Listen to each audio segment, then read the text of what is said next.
Yo les amis, j'espère que vous allez bien. On se retrouve pour la deuxième journée d'Euro. On va principalement se concentrer sur le match de l'Angleterre, mais on va un peu parler des autres matchs. N'hésitez pas à liker, vous abonner. On passe directement au débrief.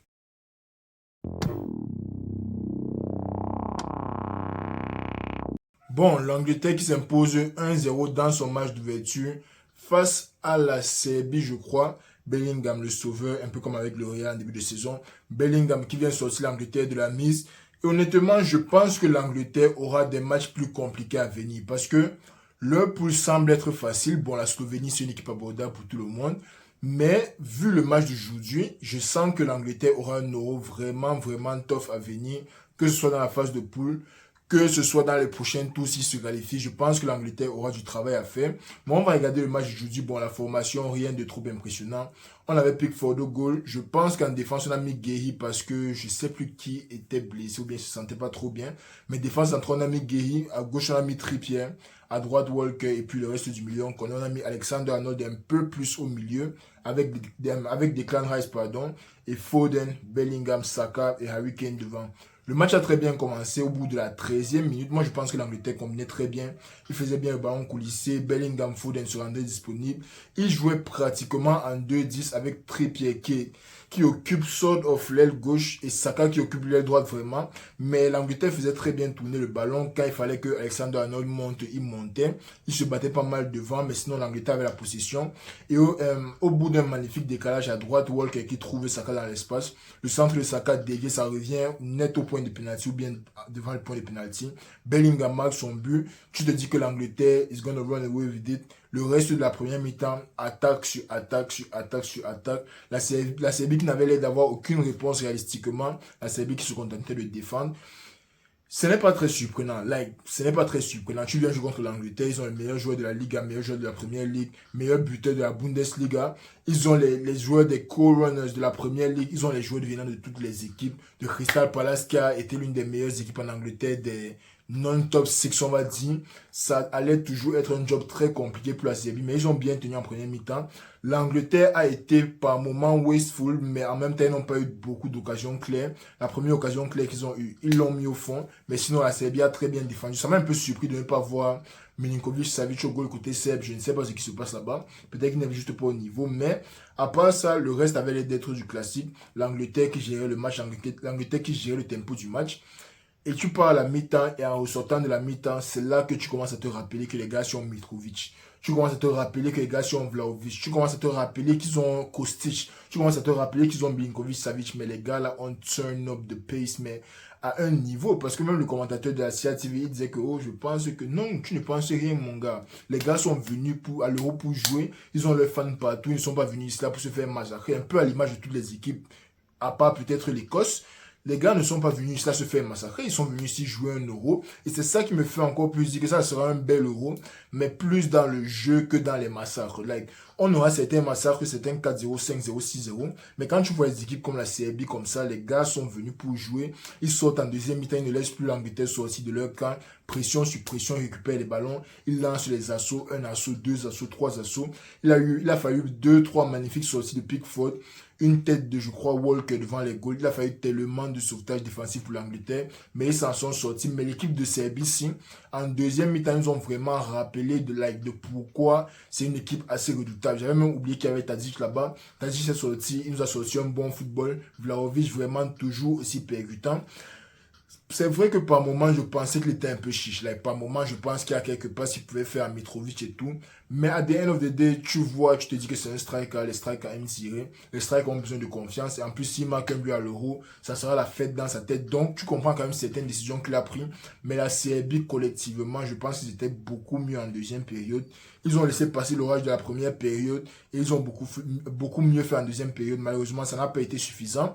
Ça n'a pas été suffisant pour revenir au score, mais ça peut être un point d'encouragement pour aller jouer contre le Danemark et la Slovénie. Tout n'est pas perdu. Il y a même la troisième place qualificative dans la première défaite. Même s'ils sont derniers, ça ne vaut absolument rien. Ils n'ont qu'à gagner leurs deux prochains matchs. Le match le plus dur est déjà passé. Donc maintenant, leur qualification se joue. C'est dans leur pied. Ils ont montré qu'ils ont le niveau pour jouer contre l'Angleterre. À eux maintenant d'aller attaquer le Danemark et la Slovénie. Bon, côté anglais, il y a quelques joueurs qui ont mieux joué que d'autres. Bellingham dans l'activité comme d'habitude. Parfois il était beaucoup plus bas sur le terrain. Il était très actif. Il a eu son but en plus. Personne ne peut rien lui dire. C'est lui qui donne la victoire. Foden, je le préfère un peu plus à droite. Like, je ne sais pas pour vous. Dites-moi ce que vous pensez en commentaire. Mais moi, Foden, je préfère un peu plus quand soit il part de la droite, soit il part du demi-espace côté droit, là, un peu comme l'espace dans lequel il a marqué contre le Real. Je pense que c'est là qu'il est le plus pertinent. Mettre un gars comme Foden, côté gauche sur son pied gauche, ça ne donne pas, les gars. Ça ne donne pas. Surtout que c'est un gars qui aime jouer dans les petits espaces, un peu comme avec City. Et s'il réussit à dribbler un, deux joueurs, il va toujours chercher l'enrouler. Sachant que les gauchers n'utilisent pratiquement jamais leur pied droit. Foden à gauche, moi, ça ne me plaît pas beaucoup. C'est bien qu'ils essayaient de permuter par moment avec Bellingham, ils essayaient de venir en faux 10 un genre.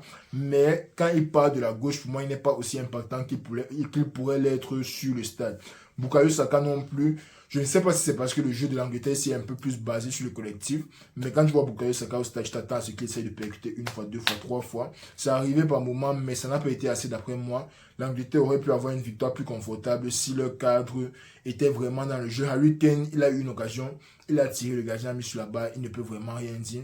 Alexander-Arnold, par contre, dans la gestion du milieu du terrain, là, je le trouvais un peu plus intéressant quand il décalait un peu à droite. Je ne sais pas pour vous, mais moi je voyais Alexander-Arnold un peu plus intéressant quand il essayait d'aller vers la droite et de jouer de là. Mais sinon, le reste de l'équipe, la défense, vraiment, ils ont été très très solides. Ça peut être encourageant.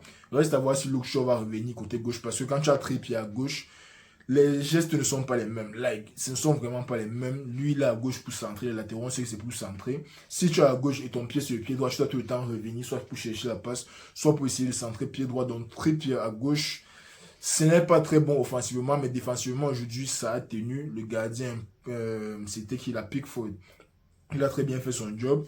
Donc, ouais, c'était tout pour le match de l'Angleterre. L'Angleterre qui a fait un bon job. Ils ont été un peu moins bons en deuxième mi-temps, but it doesn't matter parce qu'en fin de compte, ils ont les 3 points. Ils doivent juste se concentrer pour les prochains matchs et savoir que, pour moi en tout cas, des 3 matchs qu'ils avaient à jouer, le match contre la Serbie avait l'air d'être le plus compliqué. Le Danemark est beaucoup plus abordable. Je ne dis pas que c'est une équipe facile à jouer. Le match sera peut-être compliqué, mais le Danemark est beaucoup plus abordable. N'en parlons même pas pour la Slovénie. Donc, bon match de l'Angleterre. On va passer aux autres matchs de la journée.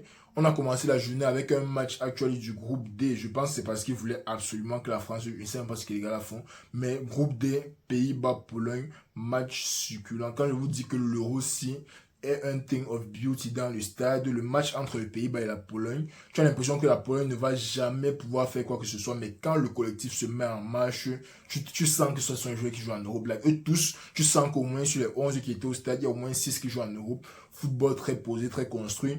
Côté néerlandais aussi, tu avais un très bon Xavi Simons. Xavi Simons, vraiment, moi je regarde le Pays-Bas surtout pour lui. Xavi Simons qui a été très très électrique dans le stade, milieu offensif, un peu à droite, un genre très très électrique. Memphis Depay qui compare, là, c'est comme si les Euros, si les compétitions internationales, c'est là que les joueurs européens décident de sortir leur meilleur football. I don't understand, je vois le match d'un Cody Gakpo sur peut-être les 15-20 matchs de Liverpool que j'ai regardé cette saison, je n'ai jamais vu un Cody Gakpo au niveau. Aujourd'hui, il arrive, il nous marque un but, il nous sort une masterclass. La Pologne qui a aussi très bien fait de revenir dans le match. Honnêtement, ils ont rendu le match très très serré, très très intéressant. C'était beaucoup de back and forth, surtout en deuxième mi-temps. C'était un peu à l'image du match de l'Angleterre, sauf que c'était un peu plus équilibré parce qu'en fin de compte, le Pays-Bas, c'est pas l'Angleterre.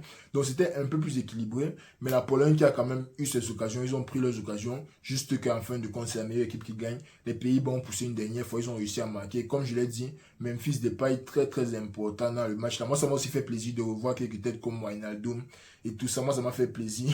Ça fait longtemps qu'on ne voit plus Wijnaldum en Europe, mais sinon, le Pays-Bas qui commence très bien sa compétition. Et dans l'autre match, on avait qui encore là? On avait Slovénie-Danemark. Alors, Slovénie-Danemark, je ne vais pas vous mentir, je n'ai pas très bien regardé le match. Je sais quand même que Eriksen a eu son premier but depuis 1100 jours, comme tout le monde doit entrer dans les stades. C'est très beau pour Eriksen, vraiment. Dernier euro, il est sorti sur arrêt cardiaque, ça m'avait fait un peu un genre. Mais aujourd'hui, il est de retour, il a marqué. Je pense que le Danemark a beaucoup gaspillé. Like, les deux équipes même ont beaucoup gaspillé les occasions. Peut-être le Danemark plus que la Slovénie, mais le Danemark avait vraiment de quoi partir 2-0, 3-0, mais ils n'ont pas concrétisé. De l'autre côté, ça a aussi très bien joué au football. Tu avais un Sesko, mais un Sesko effrayant, littéralement. Sesko, dès qu'il touchait le ballon, un peu comme dans son match contre le Real, il cherchait la frappe, il cherchait à mécher. C'était très beau à voir. L'Euro, si jusqu'ici. Je ne pense pas qu'il y ait eu un seul match décevant. Peut-être que le match de l'Angleterre, j'aurais aimé voir beaucoup plus de buts ou au moins une égalisation de la Serbie. Mais à part ça, l'Euro, c'est jusqu'ici, ça fait plaisir. Toujours pas de 0-0. J'espère qu'on va finir la phase de plus sans 0-0. Même comme j'ai cette impression-là que Serbie, Slovénie, ils vont nous faire les caca là-bas. Mais bon, bref. L'Euro, c'est qui a très bien débuté, les amis. Comme je vous ai dit, on va continuer d'essayer de notre mieux de faire les débriefs chaque jour. Si vous êtes nouveau, abonnez-vous, likez la vidéo. Dites-moi surtout ce que vous avez pensé en commentaire. Demain, il y a le match de la France. C'est ça qu'on va faire principalement. Je pense que le matin, il y a Ukraine-Roumanie. Je ne pense pas que je vais regarder ça honnêtement. Ça, c'est l'un des rares matchs qui ne m'intéresse pas du tout. Mais demain matin, on a Ukraine-Roumanie. Puis on a le match de la Belgique. Et on a le match de la France. On va débriefer le match de la France demain. Mais sinon, abonnez-vous, likez la vidéo. On est ensemble. L'Euro continue. L'Euro a commencé. On attend la coupe, bien sûr, parce que je vais rester éveillé jusqu'à 3-4 heures du matin pour vous débriefer les matchs. Abonnez-vous si vous voulez voir ça. Likez, dites-moi en commentaire ce que vous voulez voir. Et on se reprend demain pour une nouvelle vidéo. Prenez soin de vous, on est ensemble.